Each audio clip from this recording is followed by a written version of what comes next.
ketika kita masih menyangkal ketentuan Allah, umpamanya kita gagal panen. Kenapa harus gagal panen?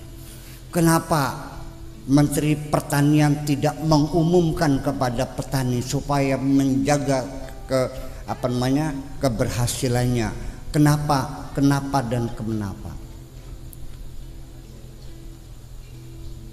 Jadi artinya bahwa ibu-ibu sekalian, ketika kita menghadapi satu kegagalan, pertama, jangan pernah ada penyangkalan apapun. Jangan pernah menyalahkan siapapun. Sudah kita terima mangga, kita terima apa adanya, ya wis bokat kudu nemeng konon. Selesai. Ya Allah, terima kasih. Nah, ketika kita terlahir di dunia, oleh Allah diberi wajah yang pas-pasan. Hidungnya asal menonjol sedikit kayak wudun. Sudah terimalah, alhamdulillah saya dikasih hidung. Masih ada bolongannya, lumayan buat ambekan. Alhamdulillah, selesai. Begitu kita tidak pasrah pada Allah, menyangkal ketentuan Allah, kenapa aku terlahir tidak cantik? Ini akan menjadi beban penderitaan seumur hidup. Ya, akan kehilangan percaya diri, akan kehilangan semangat, dan kita akan terjebak dalam psikopat namanya minderwater kompleks, menjadi kecil hati, menjadi tidak punya keberanian, menyesali.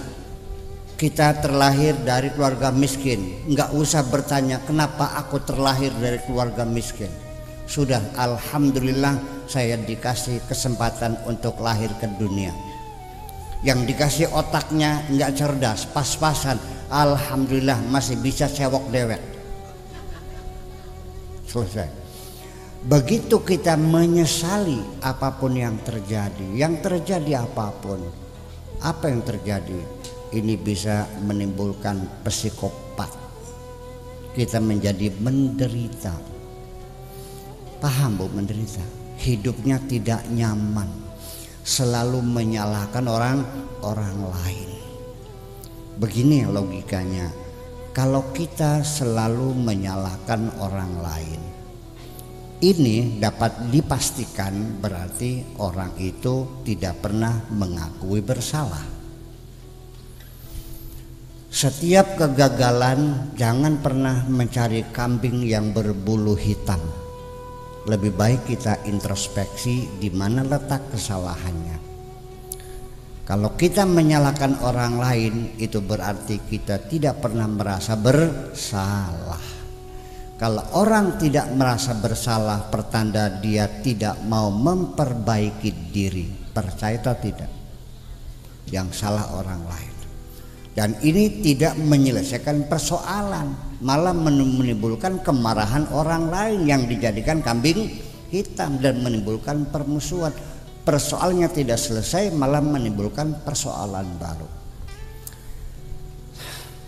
Ada seseorang, kita cerita dulu, bagaimana supaya kita pasrah terima kepada Allah Subhanahu wa Ta'ala, dan jangan menyalahkan orang lain.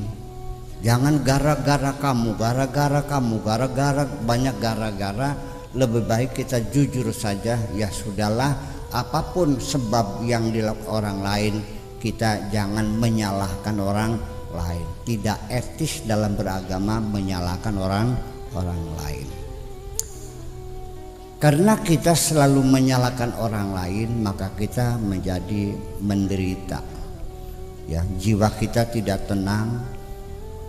Ada anak sekolahnya tinggi, sarjana, tapi dia tidak mampu mengambil keputusan dalam hidupnya. Milih istri saja nggak kawin-kawin, kayak bisa milih ya. Iya. Untuk mengerjakan sesuatu dia gagap, seperti ada kecemasan dan ketakutan, inferiority complex, merasa dirinya rendah diri.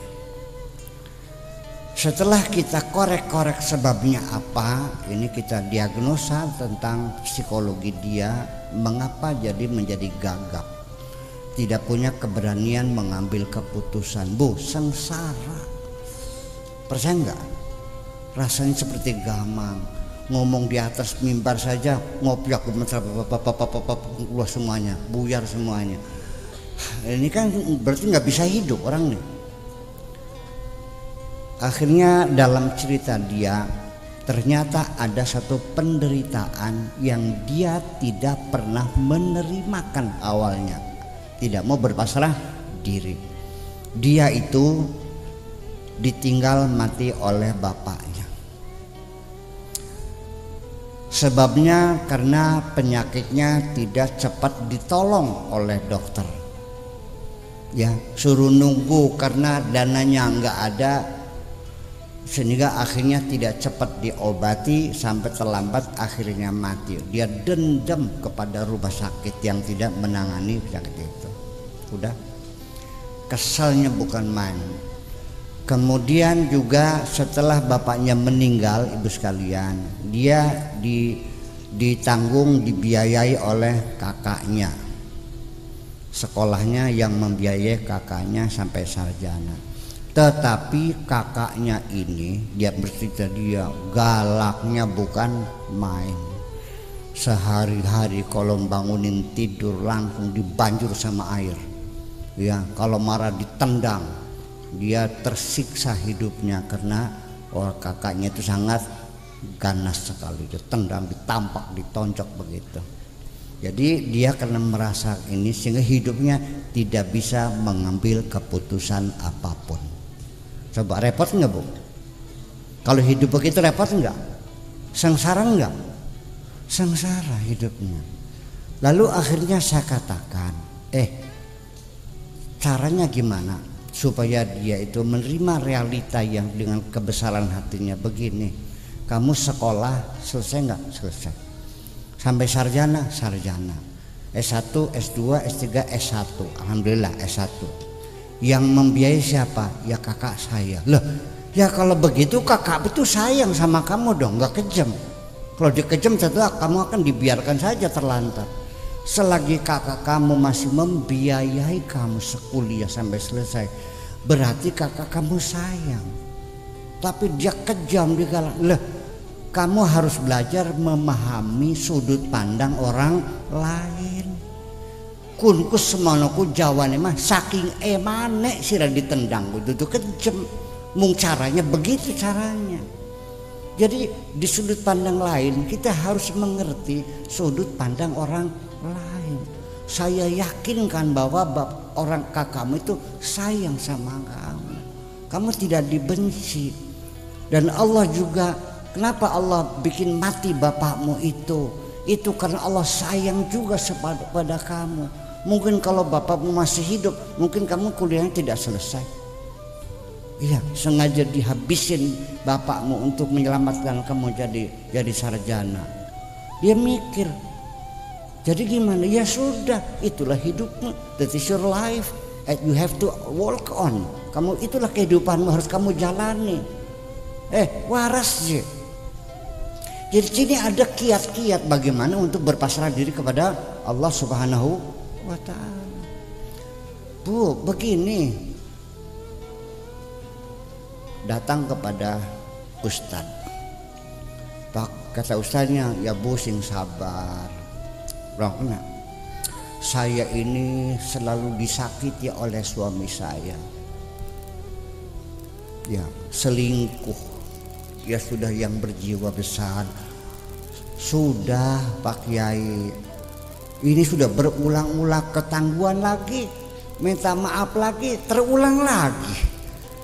Pak Kiai, sampai kapan saya harus bersabar? Sabar kan ada batasnya. Begitu mengatakan sabar ada batasnya, saya katakan berarti Anda belum paham maknanya sabar. Itu Jadi ini terminologi agama ini tidak dimengerti sebetulnya. Ya, rumusan yang begitu indah tidak mengerti. Yang sabar ya ada batasnya. Kalau sabar itu tidak ada batasnya sampai titik darah penghabisan. Ya tapi kan saya tidak purik, saya tidak tinggal. Iya, itu bukan sabar, itu namanya terpaksa. Karena kamu sudah tidak punya bapak, tidak punya ibu, suami selingkuh, mau minggat kemana?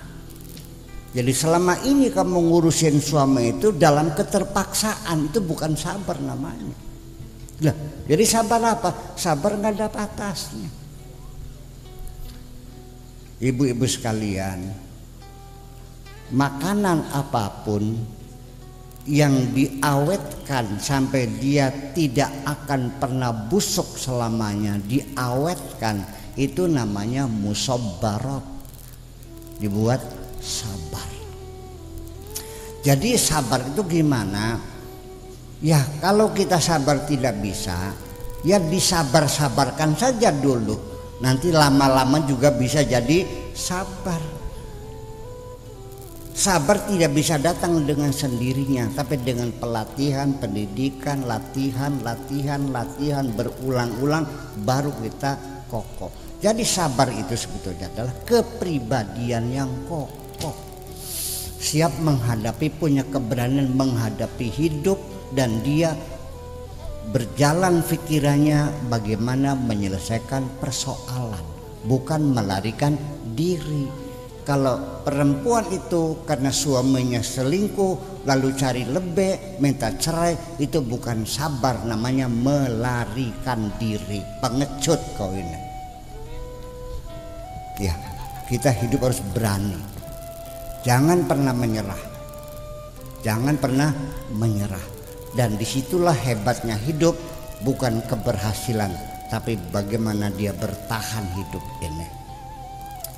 Ibu-ibu sekalian, yang orang yang hidup hebat itu bukan orang yang usahanya berhasil, bisa bikin rumah gedung, bisa beli mobil mewah, ya kan gitu, bisa pesiar ke Perancis. Bukan itu. Yang hebat itu adalah orang yang bertahan, berani menghadapi kehidupan. Itu yang hebat. Allah menjanjikan orang sodakoh dibayar, orang sholat dibayar. Dengerin dulu, orang infak dibayar oleh Allah. Wa ma anfaqtum min syai'in fahuwa yukhlifuhu. Apapun yang kau nafkahkan akan dikasih ganti oleh Allah. Tapi orang yang sabar, Allah tidak memberikan penggantian apapun. Tapi Allah mengatakan orang yang bersabar bersamaku, kebersamaan dengan Tuhan. Innallaha ma'asa sabirin. Paham kita ngomong gitu. Perempuan di rumah saya nyuci piring, ngepel, nyetrika, masak, tak bayar karena status dia adalah bujang. Betul? Berapa sebulan? 3 juta. Akhir bulan nih duitnya. Setiap hari saya suruh ngepel, nyuci baju, nyetrika, nyebokin anak, ini terus hari. Akhir bulan 3.000. Itu orang yang bekerja.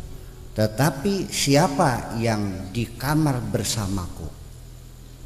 Tahu nggak? Adalah kekasihku. Paham dikit ke? Orang yang bersabar tidak dibayar, tapi kebersamaan dengan Allah Subhanahu wa ta'ala. Innallaha ma'as sabirin. Paham? Man kadim ini petani nanem padi, dimakan kelowor, ditraktor lagi, nanem lagi, dimakan keong emas, ditraktor lagi, ditanam lagi, kena sundep, ditraktor lagi, kena apa bengok. Nah tikus, traktor lagi, tanam lagi, kebanjiran, kelem semuanya, sampai habis uangnya, sampai tinggal celana poket. Masih nanam juga sampai meninggal dunia dan habis hartanya semuanya. Itulah orang yang paling hebat di sisi Allah. Kenapa? Dia diturunkan ke bumi dengan tugas menanam padi, dia jalani sampai mati. Itu yang paling hebat. Paham? Saya tidak bangga dengan orang yang kaya, dengan orang yang cerdas, ulama yang nggak ada urusan. Yang paling hebat adalah orang yang siap bertahan menghadapi kehidupan ini.